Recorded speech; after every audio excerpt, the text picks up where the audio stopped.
Good evening, everybody, and welcome to the first of our living Torah from your living room or kitchen or wherever it is that you might, in fact, be currently sitting. And the objective, of course, is each week we're going to take some fascinating look, not for long, 20 to 30 minutes, into the weekly Torah portion. And we're going to have some kind of analysis about what's actually transpiring. Last week, of course, we started reading of the Torah all over again. We started to read all about the story of creation. And this week, we go straight into the story of Noah. And it's a fascinating story on so many levels. It's a story that we all know of. It's a story that every child is taught in school. It's a story all about the flood, the devastation that came about on the world, and so on and so forth. But the first question that I want to consider before anything else is whether Noah would have made a good Jew. Now, the reason I'm asking this question is because we never talk about Noah as being a Jew. We talk about Abraham, our forefather, Yitzchak, our forefather, Jacob, our forefather. Noah is kind of the father of all of civilization. We never actually refer to him as being the father of the Jewish people in any sort of way. I just need to fix something here because I see that things are running a little bit slow and I think I have too many apps open on the.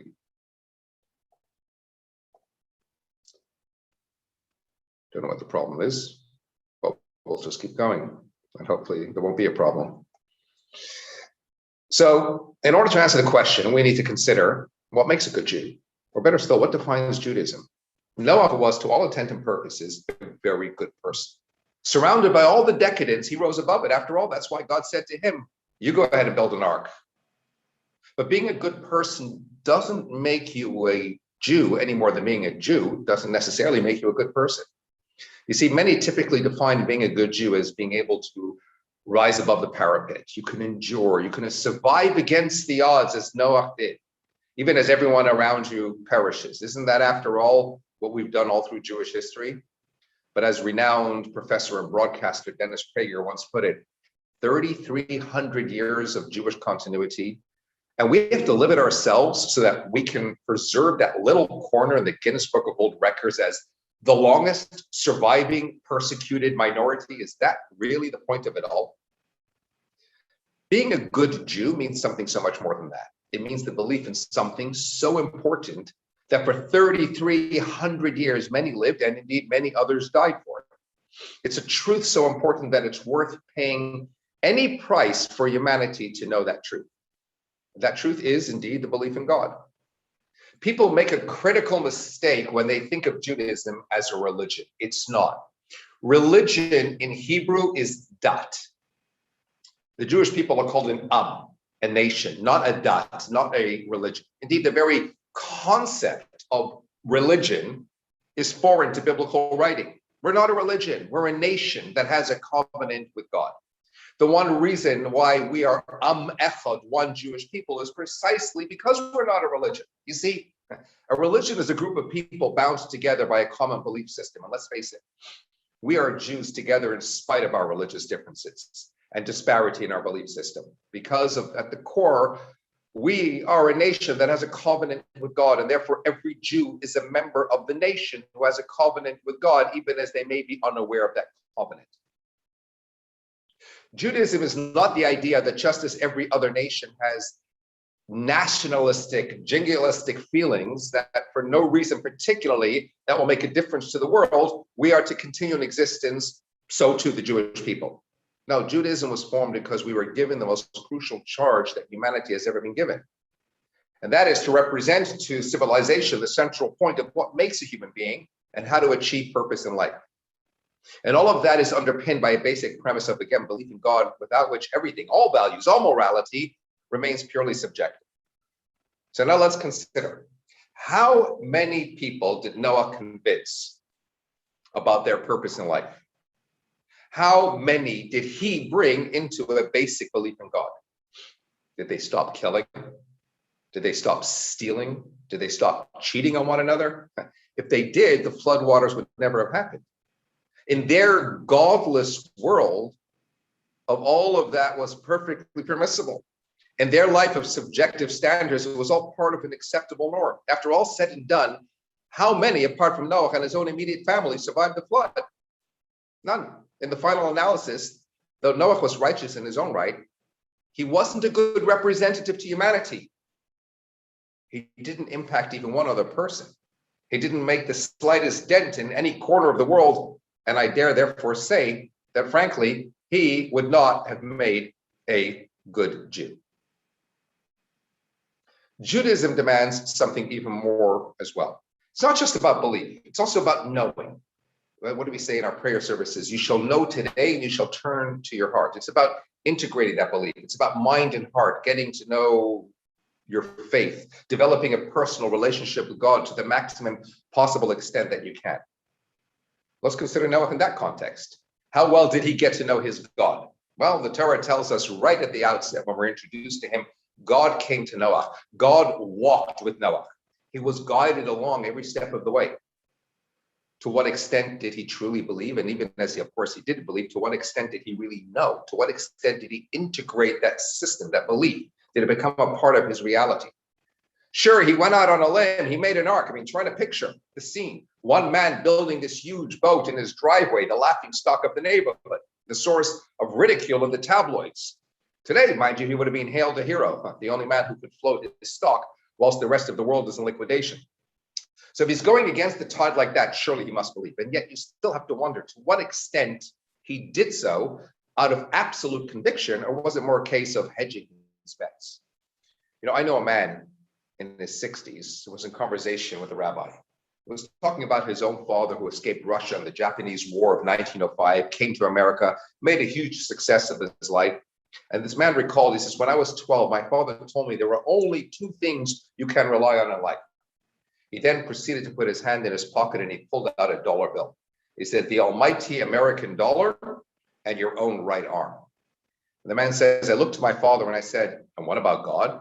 To which my father replied, never mind that. God doesn't exist. So then I asked my father, well, how come you're the president of two synagogues? And he says, oh, that's just in case. Did Noah build the ark just in case? If you look at a careful observation of the text, it seems to indicate that he wasn't truly convinced. And God had to essentially force him by bringing down the waters before he finally got it and went into the ark. And I want to make it clear, I don't want this to be seen as Noah bashing. The Torah, after all, attests to the fact that he found favor in the eyes of God. Credit has to be given where it is due. He was, to be sure, a wonderful human being.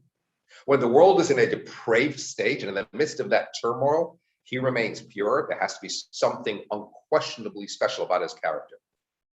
And as such, indeed, all of humanity is typically referred to as B'nai Noah, the children of Noah. But he has no direct identity with the Jewish people, because what it takes to live up to that identity is more. Abraham, his eventual descendant, earned the accolade of the first Jew, the first father of the Jewish people, our patriarch. He went in search, he discovered, he came to know. About Abraham, it doesn't say that God walked with him, but Abraham walked before God. And when you integrate and you know and you feel, then your faith never wavers in the face of whatever the challenge. And with that sort of conviction, he was able to represent to humanity the central point of what makes a human being and how to achieve purpose in life.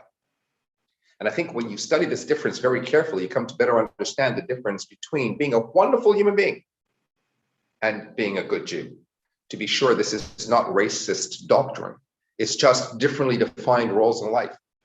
As the children of Abraham, we have something that much more that we need to aspire to. Now, here's another question. What kind of lawyer would Noah have made? Let's consider. God presented the evidence before him. The people of the world are guilty of mass corruption, like we said. God proposes that they be convicted and served the death penalty. And Noah doesn't offer a single word in their defense. It was the longest judgment in human history. 120 years passed between verdict and sentencing. Noah had every opportunity to launch an appeal, and yet all during the while, the voice of Noah is still. Indeed, on account of this, some reflect rather negatively on Noah. In his generation, he was righteous. Held up to the standard of his immediate environment, he certainly emerges virtuous. But against the backdrop of more noble generations, like again that of Abraham, he wouldn't quite make the grade. He seems to lack, as we said, some basic conviction, bereft of any emotional attachment to the people around him. Perhaps precisely because he too is a victim of the generational defect of indifference. And yet, in coming to Noah's defense, we have to consider the reality of the situation. I mean, was it not the case that the proof was so compelling? The smoking gun was in the hands of the people. Wherein lays the justice in being critical of Noah when he's being presented with a fait accompli by God himself? What does God say? The end of all flesh has come before me. I mean, we're critical of Noah because he doesn't come to defend his people, but is there any point in attempting a defense when the judge himself has already passed verdict? So in order to arrive at some understanding, I suggest we need to consider, actually, if there's any lawyers here, we need to consider the very complexity of what it means to be a defense lawyer. How does one strike the correct balance between duties to the client, representing a client's interests, while simultaneously obeying the law? You know the guy is guilty of sin. How do you live with a good conscience of representing them impartially, pursuing the ideal of a favorable verdict, quite possibly allowing what you know in your heart of hearts to be a thief, or worse, to emerge victorious? And the answer is this: lawyers are advocates. Justice is the entire responsibility of the judge and jury. If defense lawyers only defend people they think are innocent, then they are substituting their own judgment for that of the judge and jury, and thus are subverting the system. The basic assumption of the system design is that the truth is best determined by listening to two deliberately biased advocates debating the merits of the case, and out of that debate, the otherwise disinterested jury will then be able to make an informed decision. If the defendant is guilty, then if everything goes correctly, the prosecution's case will certainly be strong, and the jury will decide to convict, despite the best efforts of the defense attorney. And if the prosecution's case is weak, the defense attorney should prevail. So strictly speaking, it shouldn't actually matter to the defense attorney whether his client actually is guilty or innocent. He has to detach himself emotionally from the situation at hand, believe that there is some redeeming factor, and then do his best to gain acquittal.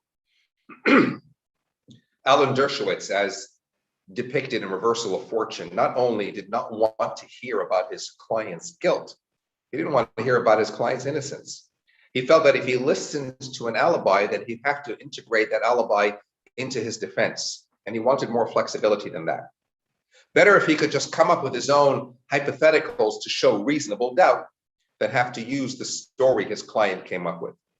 In fact, in his book, Alan Dershowitz wrote a book, Letters to a Young Lawyer, where he observes defense attorneys must work on behalf of their clients, even if they believe they are guilty, whereas prosecutors are not supposed to prosecute someone they believe is innocent. Defense attorneys are not obligated to provide the prosecutor with information that could lead to a conviction, but prosecutors must hand over any information that could help the defense team. Defense attorneys and prosecutors are not created equal. Defense attorneys work entirely on the defendant's behalf, while the job of the prosecutor is to bring the truth, whatever that might be, to light. And that's really the bottom line. The defense attorney is not making a case. The prosecutor makes the case. The role of the defense is to sow doubt, to punch holes in the case.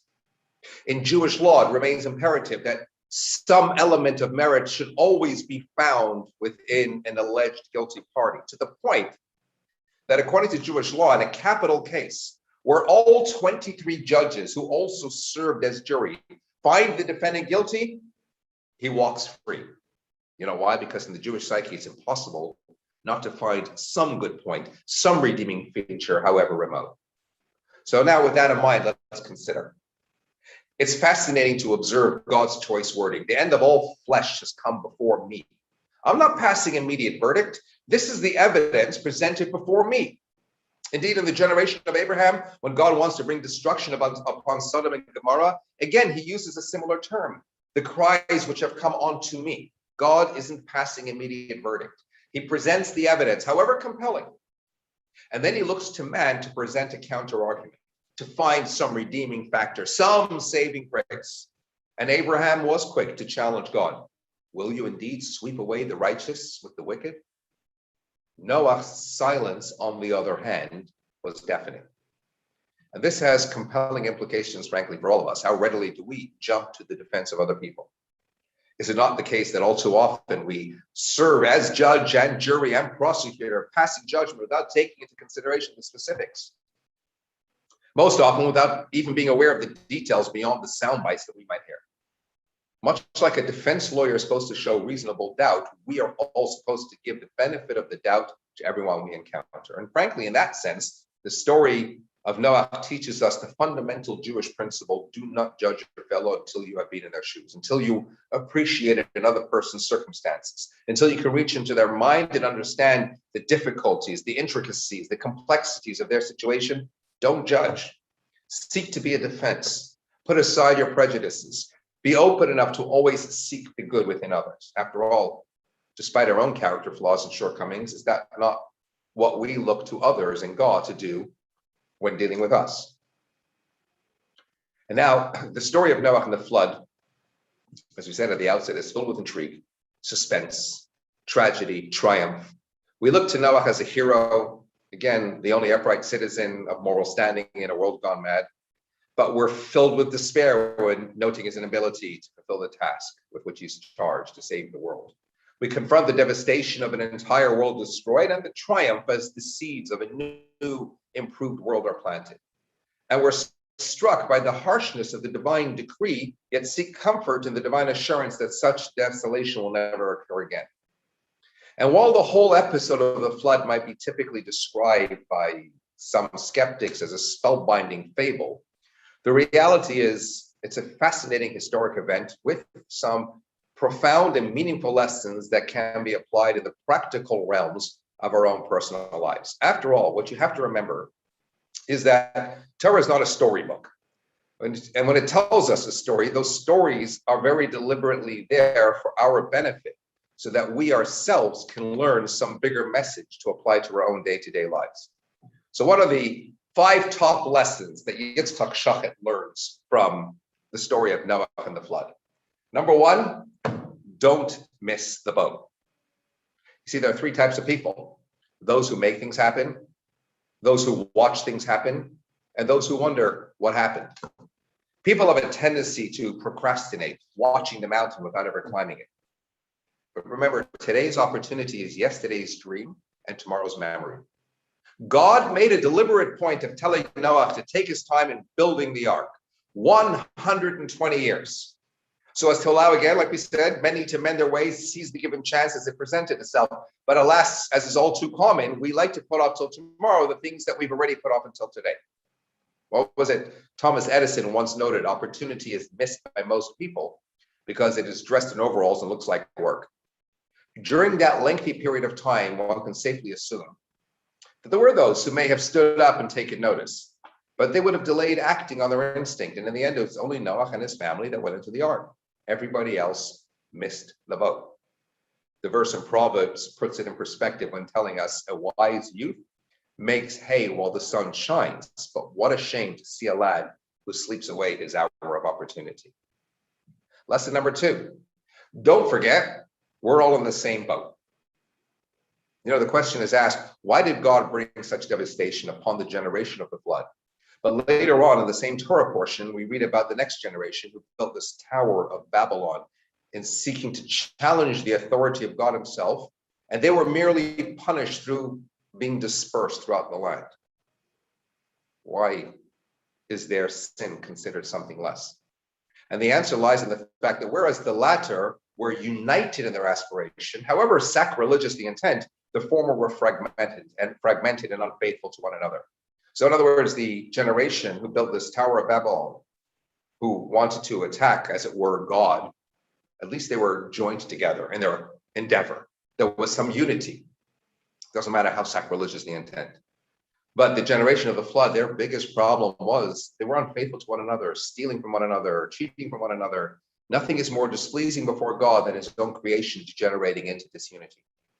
One of the greatest tragedies of our world is the lack of unity.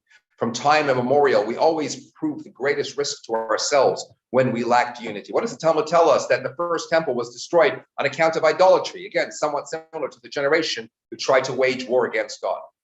The Jews of that temple, of that generation, they were exiled for 70 years. Then the second temple was built, but then ultimately, 4.5 centuries later, it was destroyed on account of baseless hatred, which is like the generation of the flood. And we still endure elements of suffering of that destruction and subsequent exile till present day. But actually, I correct myself, I would rephrase, because I don't really like that expression. We're not all in the same boat. Some are on yachts, others are on canoes, but we are all in the same water. We're all riding the same rapids. So long as we're there to help one another, then we can withstand whatever torrents life might cast our way. Lesson number 3, when it gets right down to it, of the things which matter most in life is your family. Our pursuits and ambitions in life, sadly, often take precedence to the family we build around us. Life dictates that we spend more hours in the workplace than we do at home. That's just fact. We dedicate more time thinking about our boss or our clients than we do about our kids. We spend more time talking to colleagues than we might do to our spouses. You know, it's intriguing how the Torah makes a deliberate point of telling us Noah had 3 sons, Shem, Ham, and Japheth. His middle son, Ham, turned out to be as rebellious as one can. And you think to yourself, how does that happen? Surely the many years that Noah spent building the ark would have prompted some conversation about God, the universe, meaning, purpose in life. Yes, granted, we've established Noah didn't impact the outside world, but his own family. You'd assume that the many days and nights, weeks, months, years spent building the ark, and then all the time spent in the ark would have allowed for some quality time together. Unless, of course, Noah became so preoccupied with his tasks, with his building project, and attending to his work in the ark, that there really wasn't enough time for the family. And you see, here we have to highlight something, the myth of quality time. I don't have a lot of time for my child, but I want to ensure that the 8 minutes I spend is quality time. I don't have that much time for my spouse, but the hour a week that we're going to have together is quality time. That is, for lack of a better expression, a monumental baba maisa. Love and time are very much connected. When something is of value to us, we spend time with it. So when you have a moment, ask yourself, where do I spend much of my time? And that's how you know what you really value. We'll always make time for the things we value. Before you got married, you went on a date, you spent so much time grooming yourself. You know why? Because you put more value on the relationship before you possessed it. And now 5, 10, 20 years down the line, you possess it, you take it for granted. You put in less time. And that's why relationships sometimes are at risk, because when you don't value something, you don't make time for it and you don't nurture it. It's not about quality time, it's about spending time, full stop. You know why? Because it's only when spending time that you pick up the nuances of corrections that need to be made before they become crises. Things don't just suddenly go wrong. Marriages don't just suddenly break up. Kids don't just suddenly awake in the morning with problems that were not previously there. We just didn't make the time and we've missed the nuances. What we need instead of quality time is downtime. You know, grab your kids, grab your spouse, shut everything else off. If they're all there with you, you won't miss anything. Simply being together in a device-free zone sends your kids the message that family time takes precedence over everything else. Years ago, there was this elderly, eminent doctor who came unannounced to my home, just as my wife, Honey, is running in one direction, and I'm dashing out the front door, and he literally stopped us both dead in our tracks with his simple yet penetrating question. Dr. Sam Tucker, he said, "What are you rushing for? Why are the youngsters of today always running about?" And he's right, of course. Speed isn't always an advantage. After all, the snails were on the same ark with the cheetahs. Somewhere we have to pause and reflect on how to redress the balance in our lives, slow down long enough to concentrate on those things that are of real importance.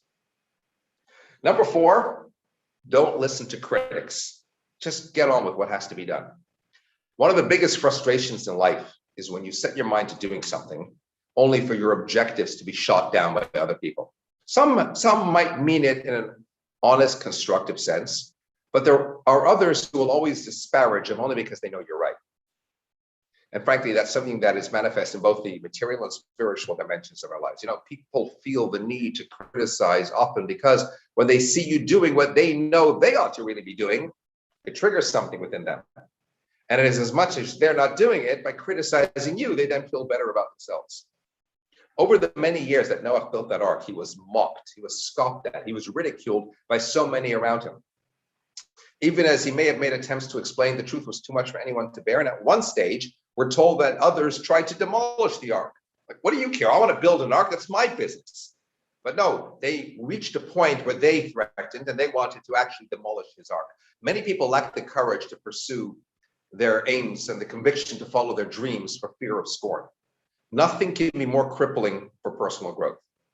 Code of Jewish law stipulates in its opening passage, don't be intimidated by those who seek to ridicule. All too often, the truth hurts, and sometimes the intensity of the scorn proves that you're actually onto something. Noah teaches us that real success is the ability to build a firm foundation from the bricks that others throw at you. Ignore your critics and build your ark. And number 5, remember the ark was built by amateurs. The Titanic was built by professionals. There's a fine balance in life where you have to acknowledge your own capabilities, your own aptitude, be aware of your own God-given gifts and talents, but never to the point of believing yourself to be invincible or indispensable. There was a pious man who found himself praying and studying daily, and eventually his business ventures brought him into a small fortune, prompting him to alter his traditional garb for modern dress. Prayer and study gave way to business and recreation, and even his name, Moshe, was altered to Mari. And it all came to a head one day when stepping out and being struck by a vehicle and suddenly finding himself standing before the heavenly tribunal. He cries out, "Dear God, I finally get a lucky break and this has to happen to me." And the Almighty looked at him and said, "Moshe, it's you. Sorry, I didn't recognize you." Noah, Abraham, Moses, and others besides, they all cast initial doubt on the missions with which they were charged. Surely they knew that when being presented with a divine duty, they would prevail. But they had sufficient humility to realize that no man nor mission is unsinkable, and that ultimately it's only with God's help and guidance and the acknowledgement of that reality that we remain buoyant in life. And actually, I'll throw in one more over here, a final thought. No matter what the storm, when God is with you, there's a rainbow waiting.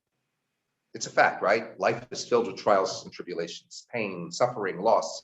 Sometimes we see God through the haze, and other times the density of the darkness distorts our vision, leading to despondency. When the deadline was reached and reality started to dawn, even Noah entertained doubts before embarking. And it was only when God forced him into the ark through the floodwaters that he acquiesced. When you confront challenges of whatever sort, you can be overwhelmed with emotion and therefore resistant to lucid analysis. And inevitably, you can start drowning in the floods of doubt and despair. But with God at the helm, we understand that nothing is black and white, but rather more complex, like the multicolors of a rainbow. We acknowledge our ordeals as it's part of life's challenges and are motivated to seek answers, to explore our relationship with God and to grow from the experience. The Talmud says God doesn't overimpose on his creation, which effectively means that if God needs to bring a challenge into this world for reasons known only to him, then he will pick someone whom he recognizes as special and perfectly capable of dealing with it. So when you wonder, why me? It's because you have what it takes to rise to the challenge and reap the vast rewards which beckon. Just think about the rainbow. It's facing upwards towards the heaven. The arrow, in order to reach its destination, sometimes has to get pulled back before it can be propelled forward. And so, all said and done, the story of Noah demonstrates how life is like paddling upstream. Not to advance is to draw back. And even when in deep water, if we tread hard enough, we can always stay afloat. It's a story of a man and his family struggling to survive, and its lessons are what always will ensure to keep us buoyant in life. I wish you all a Shabbat Shalom. See you all again, please God, next week.